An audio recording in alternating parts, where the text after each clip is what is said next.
So, Hi, Jim. My name is Jim Shepard, like the commander. I make games about crushing monsters and taking their stuff, and Dungeon Mans is the project that I shipped a while ago, and I continue to update, and I'm working on a game called Tangle Deep as an assistant to a dear friend of mine. See, look, new slide, who dis? This is the description of me that we're already getting to. it's not up yet. Oh, I can see this, but they can't see this. Okay. And I dig roguelikes. I've been working in games for a long time. I was AAA for 8 years.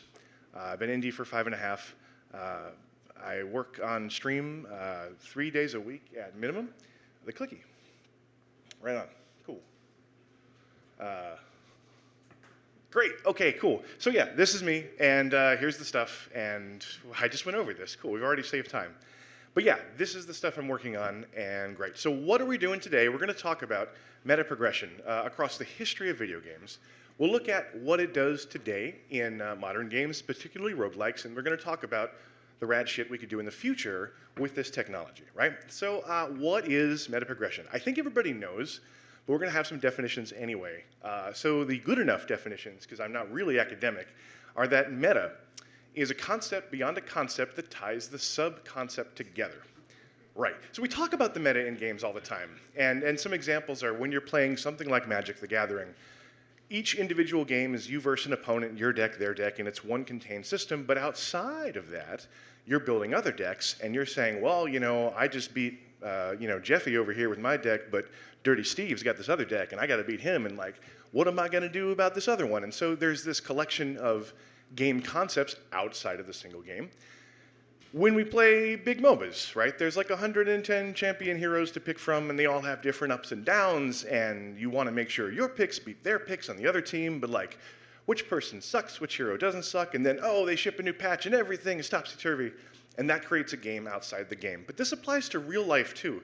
It's not necessarily a game-focused thing, right? There's this concept that, oh, you go to a party, and you want to be at the party, and it's one thing, but man, last time I was at that party, that dude totally outdressed me, and like, oh, that tie ruled, and I'm going to show him next time. And so you know things about other things, the next event matters to you, and there's some sort of collection of games outside the games. And progression is what happens that you don't get to have when you die in roguelikes, right? We all know this. That's what progression is.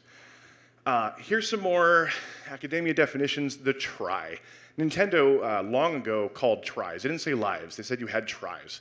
And a try is one attempt to play the game, and it ends when conditions are met. So you run out of hit points. The try is over. You fall down a hole like in Mario. The try is over. And when these tries end, you restart at some other condition. So usually it's the checkpoint. Sometimes it's the start of the level. But it's one attempt to get a game done. And then even in games like Final Fight or Streets of Rage, when you die, you just drop right back in the same position. But you've still lost something because if you had like 3 lives and a health bar, think of it as having like 3,000 health. And when it drops below that minimum value, you can eat all the turkeys in the world, but you're not going to get back up out of that next life bar, right? So tries continue to degrade, and eventually you run out, and we have a game over. Game over is an event that resets things to the very beginning, as if nobody had ever touched the machine or the game. And so that's our complete set. You have tries, and then you run out of tries, and the game is over. Anything that lives outside that game over state, we look at as meta progression. So now, what's the difference between game over and meta game over? And so sometimes that game has only one try, right? And if that happens, we usually call that permadeath. You had your one try, you didn't make it, and you're done, and now you start from scratch again. We are very used to that. There are the idea of continues, right? So you're playing, normally it's an arcade game, but lots of games say, oh, game over, except you can put in a quarter, or you can buy some gems, or you can press start, right? You can do a few things to keep going and get more tries and stave off that game over. The concept of save games and passwords, like, break all this, I think we know that out there's a timeline where Sephiroth is licking the last bits of Tifa off his sword because he won, right? And he killed all the heroes and evil reigns forever. But then you just load your save, and that didn't actually happen. What really happened is you won. So that kind of breaks the try game over loop. But conceptually, your just game is one long try, and save games change the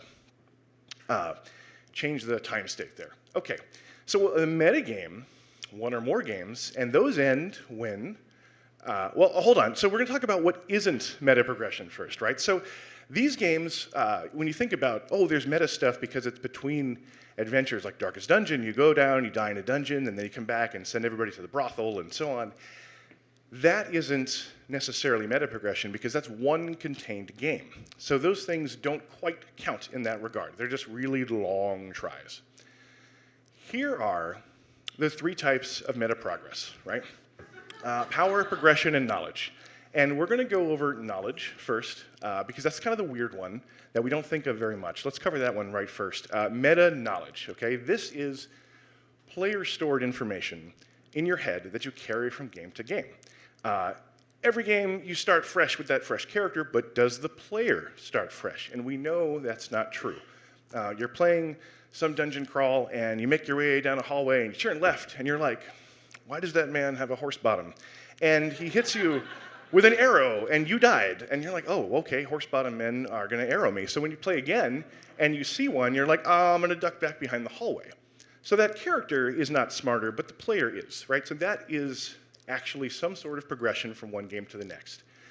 Angband had a dictionary, right? So when you started fighting monsters, you got information, and they stored it for you, so you could look it up later. And that's actually the asterisk that player stored, is that it's not always player stored. Sometimes the game will be kind and do it for you. Puzzle solutions are part of this. I know we can look at wikis for stuff, but if games have concrete puzzles and you're playing them, you can remember that and blow through there next time, and it's easier. There's also maps. Most games have dynamic maps, but some have some static areas, and when you know them, you know where the traps are, you know how to get there through quickly. And this information, oh, also there's this. Like, if you're playing a game and, oh, I'm in the dungeon and, oops, like, I smelled the fart monster and died because I didn't know I had to put beeswax up my nose. Like, gosh, that character had no way to know this, but now the player does. And the player comes back with beeswax up her nose and it's fine and nobody dies except the monsters. This is information, and, you know, we expect this, right? This is not anything crazy. This is, in games that have game over states, we expect you to do this. This is something that players just kind of do. As developers, if you're here, we have no control over this. They're going to do it, so embrace it. Accept that it will happen. And no one thinks of this as meta progress, right? Why even? This is so basic. What am I even talking about? This is a thing that we take for granted. And so what is important about humans remembering their experiences between plays?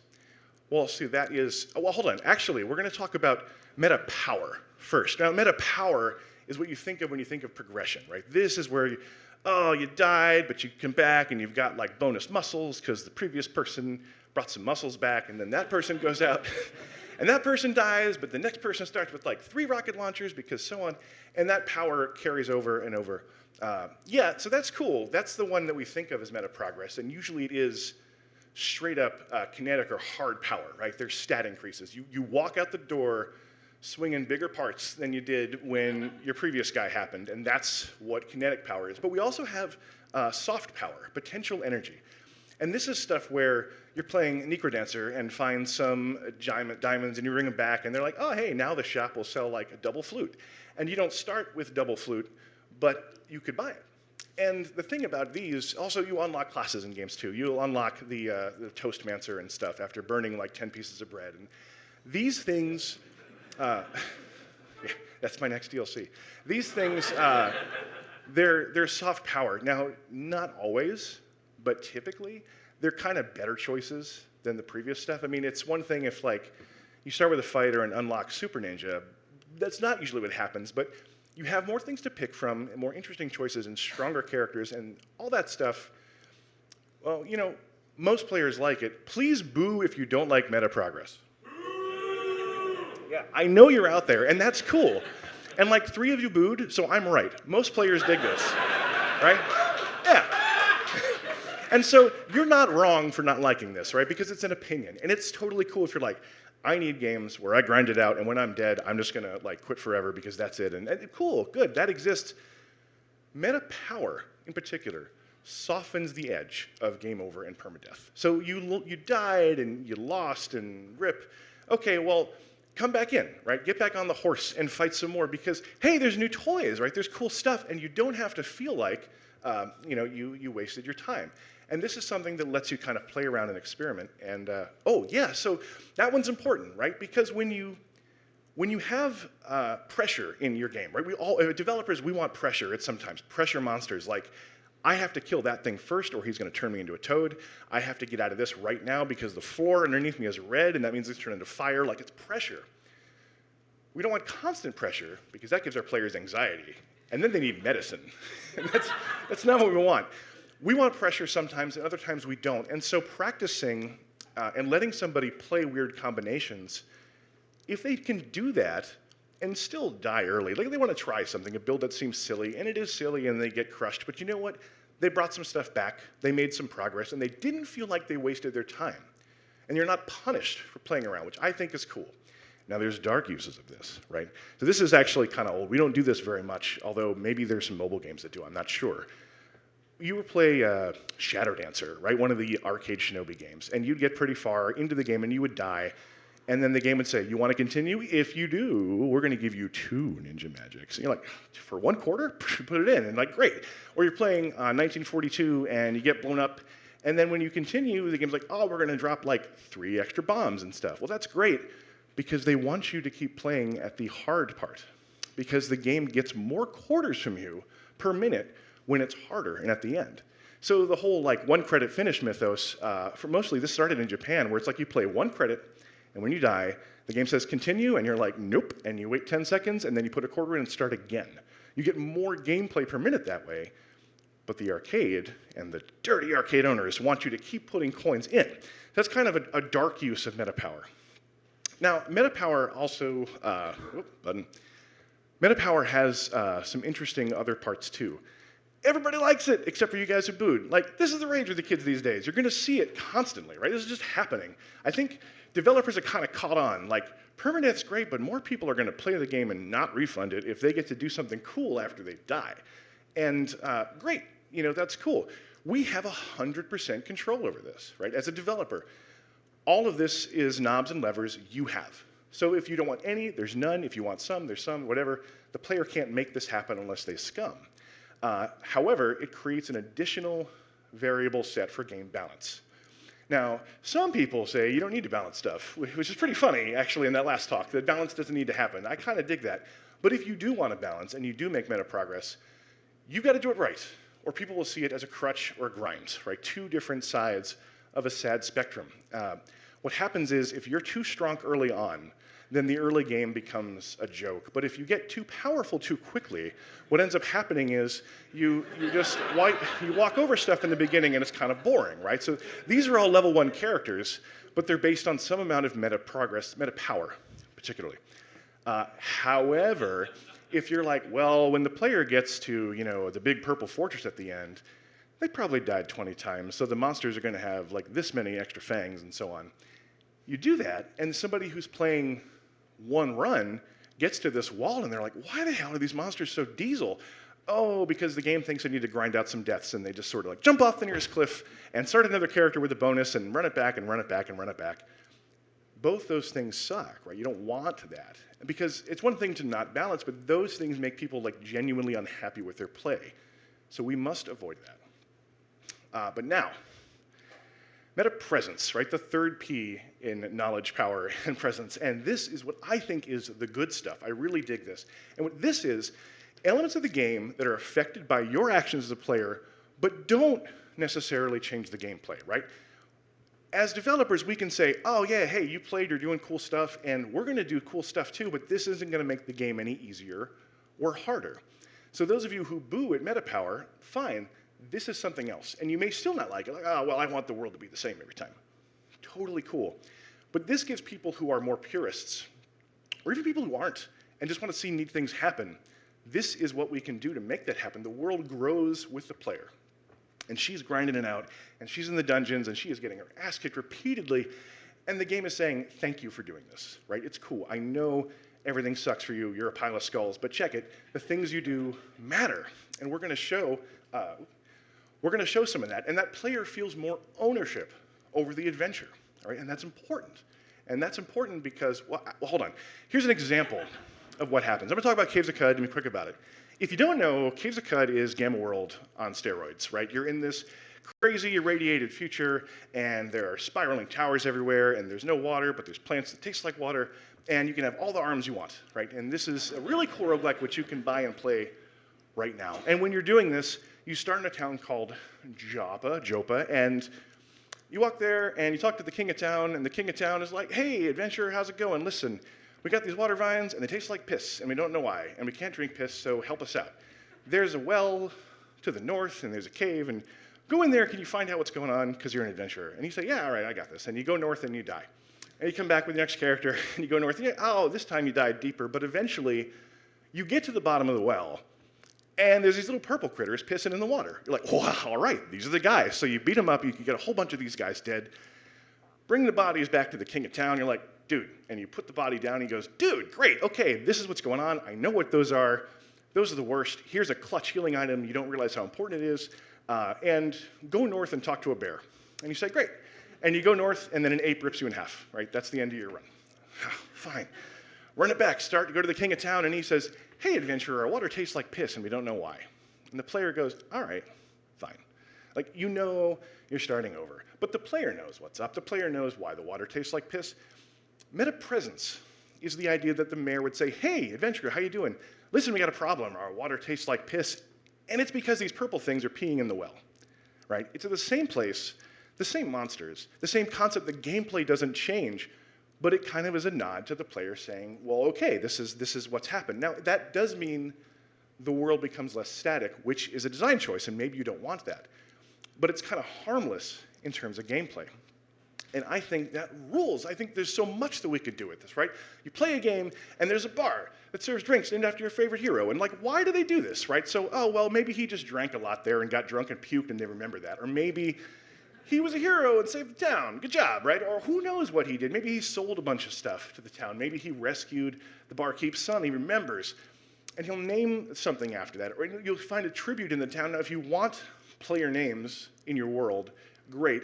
Sometimes you don't, because players always name things dumb, and that means your world has, lost some of its theme. That's fine if you want that. NPCs show up who say they're related to things you did. Now, their job is the same, right? So the mayor of some town, he shows up and it's like, well, actually, I'm named after a previous character because, I have a reason to be, and this thing happened, and I'm out for revenge, and I'm the mayor, and I'm gonna clean up this city. The mayor always says they want to clean up this city, right? Doesn't matter who it is, but now there's a reason that ties to what you did.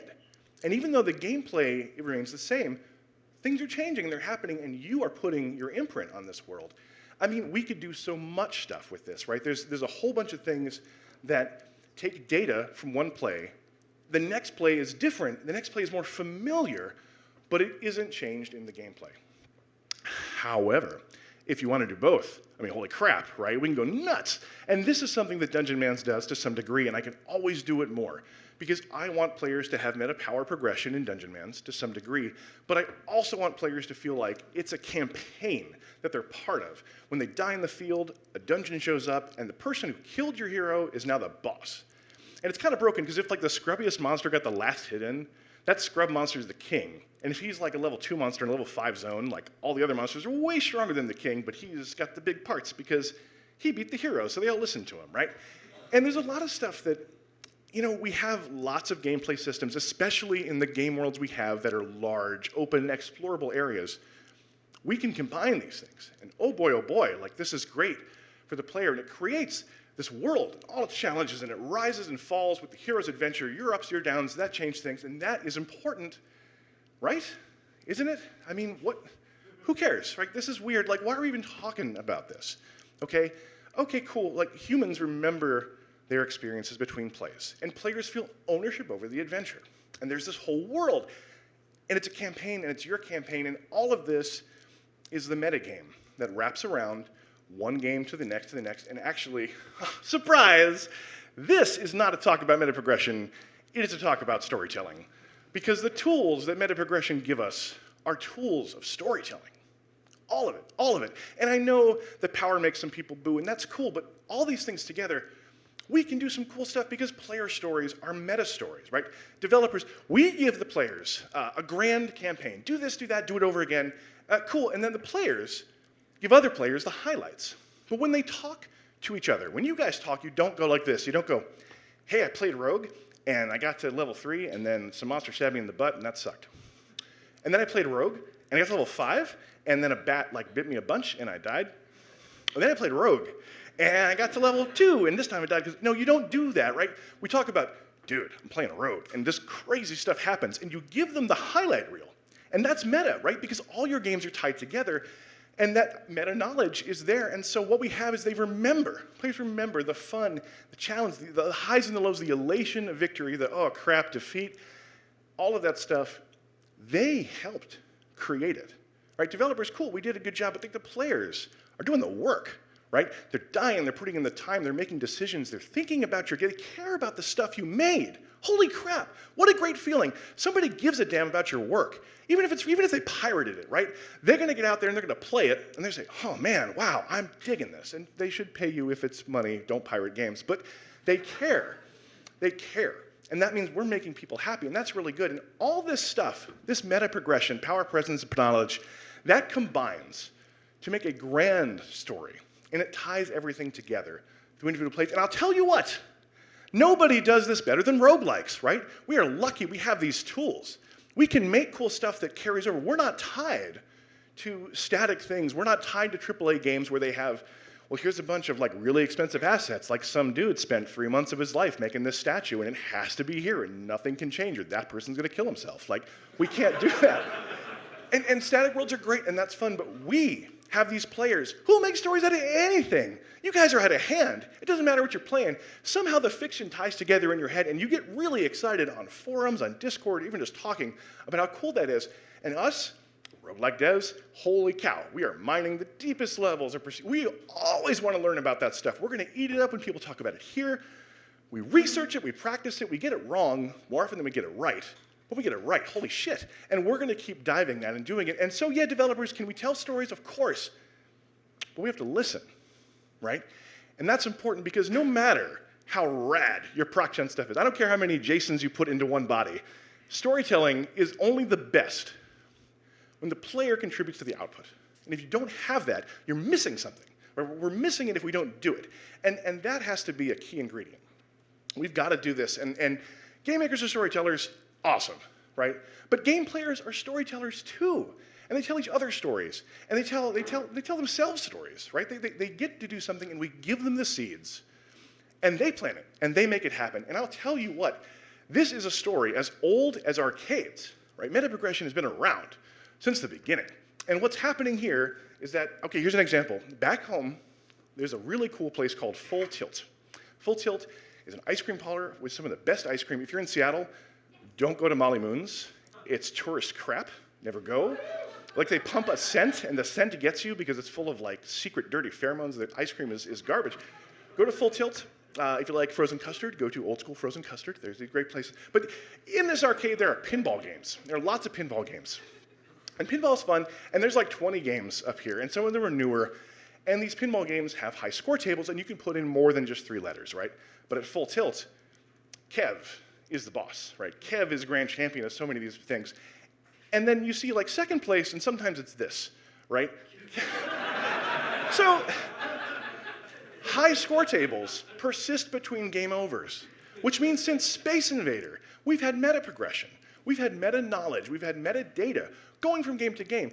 And in arcades, that mattered because when you played, the high score changed the way you played.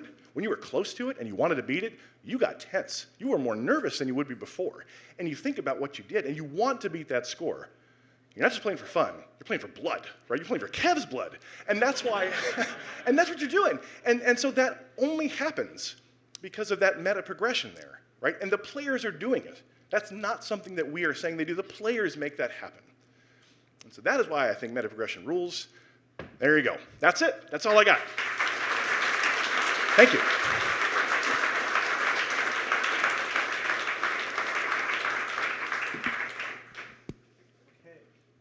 Okay. Okay. Okay. Yeah. We have some time for questions. Does anyone have any questions? In the back also? Yeah. Double back.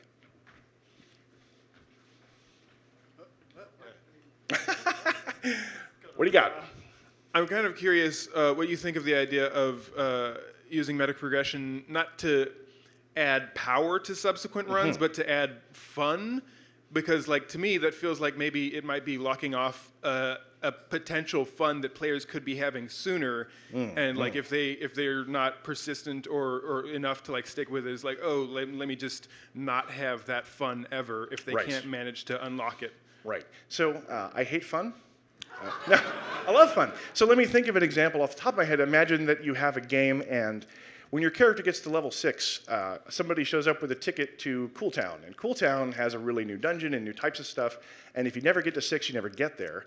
And maybe what you're saying is like meta presence, not power, can get you to a point where the person shows up with pity and says, hey, I've been watching you and the 12 copies of you in this pile of bones, and why don't you have a ticket to Cool Town, right? And it scales it down. I think that's great. I think giving players the opportunity to experience new content, especially if it's free of power creep, is really powerful. That's one of the things I believe that this can do for us, for developers at least. I think that's really something we can deliver. Thank you. Tiny idea, suggestion. P-knowledge, perception. Oh, nice. You're welcome. Do you have a question, miss? I like P-knowledge. Hi, so I'm one of the booers. Fair enough. So you mentioned that your game does have some meta power. Right. Can you talk about how you have attempted to avoid the grind or crutch that you mentioned? Absolutely. And, yeah. Absolutely. So for one thing, I know that everyone in the room has bought 10 copies of Dungeon Mans. You're all familiar. I understand that. That's great. And I'll also tell you, just in case, there is an Iron Man's mode. Okay, great. So you get none of that stuff, and when you die, the whole world fails and nobody remembers you. Cool. What I tried to do was create a sort of difficulty curve that at some point relied on gear and ability in terms of skills. Now, it takes a long time of playing Dungeon Mans and dying, and you have to get pretty far. If you want to get skills early, you need to do a lot of work. It can happen. But usually what happens is you start with a couple more stat points and a little bit of better gear, which is good. It carries you through the beginning, gives you confidence to go off and make a mistake and die. But that is different from saying, you know, here's this power creep that's going to crush everything. The gear that you get is kind of capped. I mean, if you want to build a... so there is a point, like you mentioned with Disguise Brokenness. You play the game enough and you start beating it a bunch, you fill your bank with crazy loot. And if you want to like swag out the gate covered in giant shoulder pads and such, you can do it, right? But that's a player choice.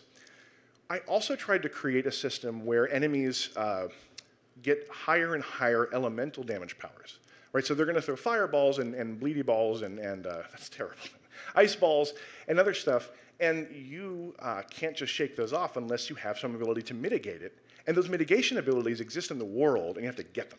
So they're gear, they're scrolls and such, and you don't really have those from the start. And you can put all the strength you want in your stats, and science helps a little bit, but otherwise you need to get that. So I feel like that gave you a chance to say, even if you come out strong, there's still a challenge there. And it's not starts at like the mid game too. Thank you.